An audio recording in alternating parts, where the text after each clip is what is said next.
Thomas the Tank Engine Story Collection.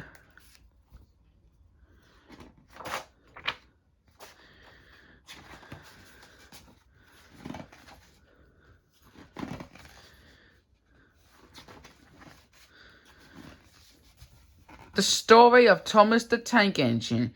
This is a story about Thomas the Tank Engine who works with his engine friends on the Fat Controller's Railway on the island of Sodor.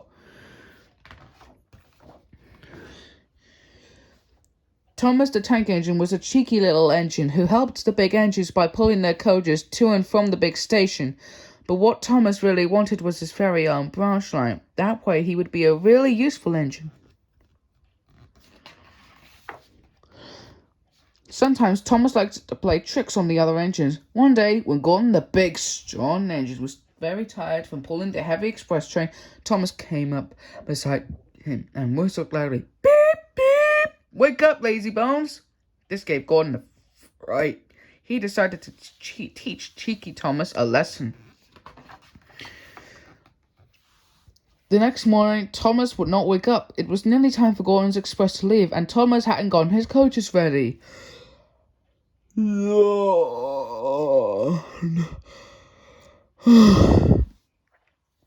Said Thomas, getting started at last.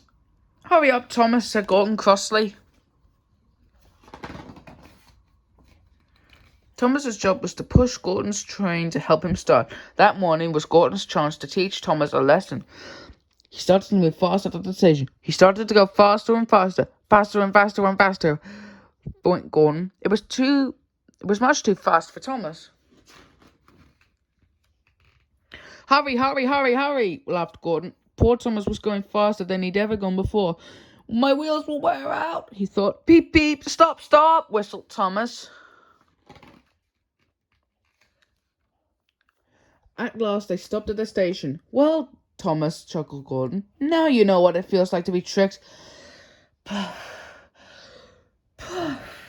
Panted poor Thomas. He was too out of breath to say anything. His cheekiness had got him into trouble. Perhaps he would never get his own branch line now.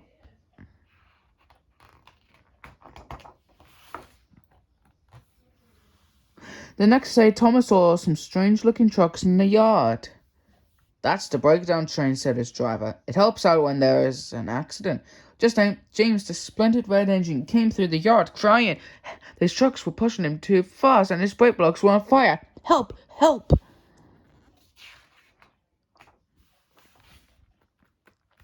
Soon after James disappeared, a man came rushing. "James is off the line. We need the breakdown train quickly," he shouted. Thomas was coupled up to the breakdown train, and off he went as fast as he could. Whirr! His wheels... Well, that meant his wheels along the track. I must help James," he said. They found James in a field with the trucks piled in a heap behind him. His driving firemen were checking that he was all right. "It wasn't your fault, James," his driver said. "It was those troublesome trucks." James needed help. Thomas pushed the breakdown train alongside James. Then he pulled some trucks out of the way. He was soon back to pick up the rest. "Oh dear, oh dear," they groaned. "Serves you right, serves you right," puffed Thomas crossly. He worked hard all afternoon.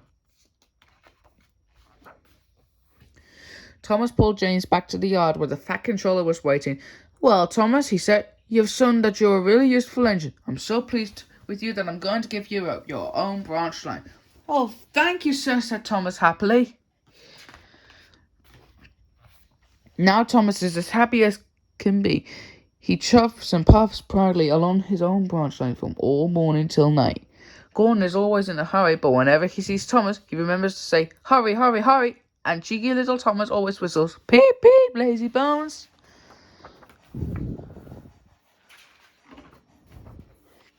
A visit to London for Thomas the Tank Engine. This is a story about how Thomas the Tank Engine helped the Fat Controller have a very special day in London. Thomas the Tank Engine and Henry Gordon and Edward were all shiny and polished. The drivers wanted them to look their best. The Fat Controller was going to choose one of them to do a very special job. The Fat Controller inspected each engine. Finally, he announced, "Thomas, I choose you to take me and Lady Hatt to London to meet the Queen. We must get to Big Ben at 4 o'clock for the start of her birthday celebrations." None of the engines were sure who Big Ben was, but Thomas shivered with excitement. He would be meeting the Queen and going to London, the biggest city in the land. The next morning, Thomas was coupled up to Annie, who carried the Fat Controller and Lady Hatt. They chugged off to Brenton Docks, where Cranky was waiting to put them on the ferry to the mainland. "That ferry is late again," said Cranky crossly. "You'll have to hurry if you want to arrive on London on time."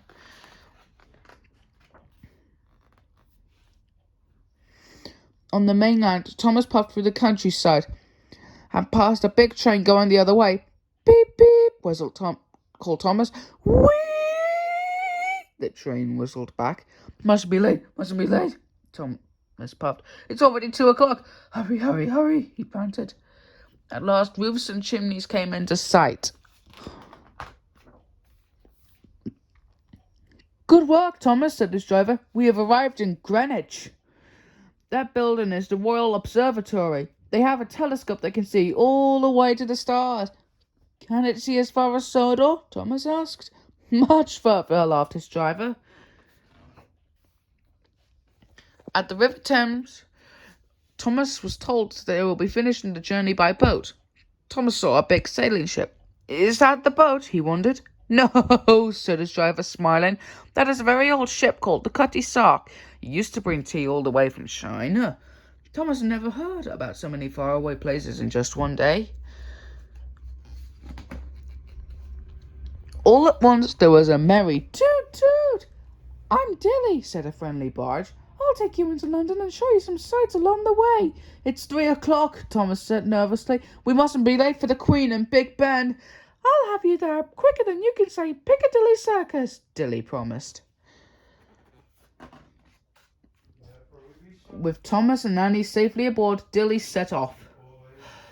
A big bridge loomed up in front of them. To Thomas's amazement, it opened up to let them through. "This is Tower Bridge," Dilly told him, "and there is the Tower of London. It's almost 1,000 years old."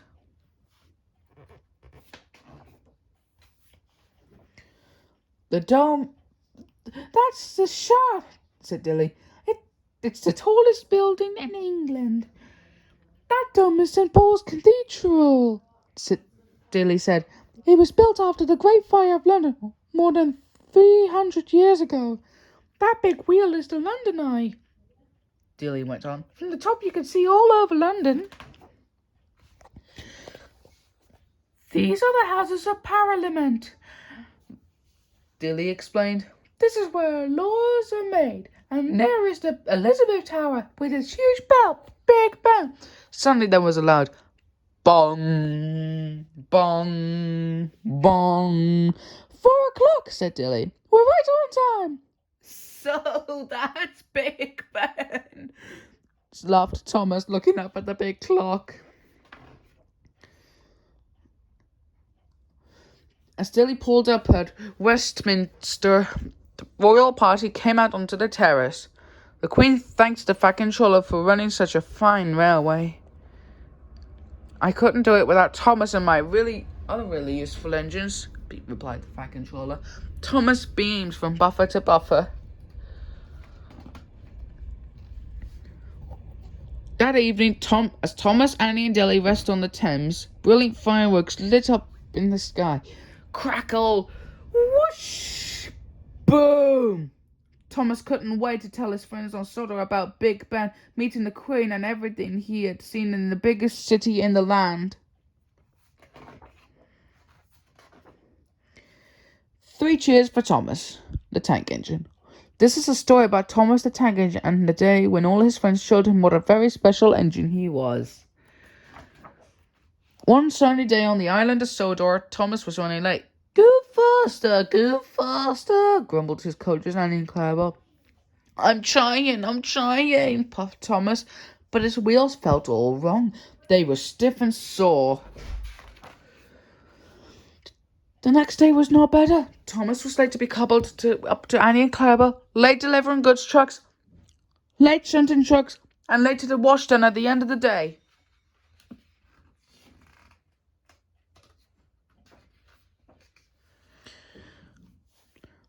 It was the same story all week.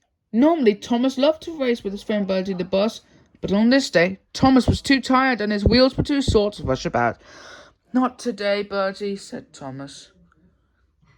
That night, Thomas puffed back to the sheds, very slowly and very sadly. Everyone was worried about Thomas. He was normally such a cheerful little engine. Nobody liked seeing him so sad. "I remember when I had my old rusty pipes," said James. "I felt so slow and tired. I used to get out of breath, even on the shortest journey." So the engines decided to talk to the Fat Controller to see what could be done. "Thomas's wheels are rusty and worn," the Fat Controller said. "We'll give him a special day with new paint, new wheels, and a surprise party to celebrate." "With new wheels, Thomas might be faster than you, Bertie," teased Emily. "Never," tooted Bertie. The next day, the Fat Controller went to see Thomas. "Today," he said, "you won't be pulling Annie and Clarabel. I'm sending you to the Sawdust Steamworks." "I understand," thought Thomas sadly. "I'm not good enough to pull coaches. I'm not a really useful engine." And he puffed off to the steamworks, feeling very sorry for himself. But at the steamworks, Thomas was given a smart new coat of paint. His dome was polished, his buffers were buffed, and he was given brand new shiny wheels. "Perhaps the Fat Controller thinks I can be a really useful engine after all," said Thomas. "I certainly do," laughed the Fat Controller. Arriving to inspect the work, "You look ready for your party." "My party, sir?" exclaimed Thomas. Thomas was about to puff up to his party at Nafford Station when Bertie pulled up next to him. "Let's race to the party," Bertie said. "It's time to test out those new special wheels." Bertie pulled more quickly than Thomas and took the lead. But Thomas's new wheels were turning faster and faster and faster. He was catching up, and when Bertie stopped to let some dogs cross the road, Thomas overtook him. "Three cheers for Thomas," said the Fat Controller as they arrived first at the party. "Hip hip hooray! Hip hip hooray! Hip hip hooray!" "I just couldn't keep up with those new wheels," Bertie said as he pulled up. It was a wonderful party. All Thomas's friends congratulated him on winning the race. They admired his new coat of paint and his shiny new wheels. "Beep beep," Thomas did it happily. "I'm happy Thomas is back to his old self," said James to Bertie that night. "Yes, it was fun racing him," smiled Bertie. "But next time he might not be so lucky." But Thomas didn't hear any of this because he was already fast asleep.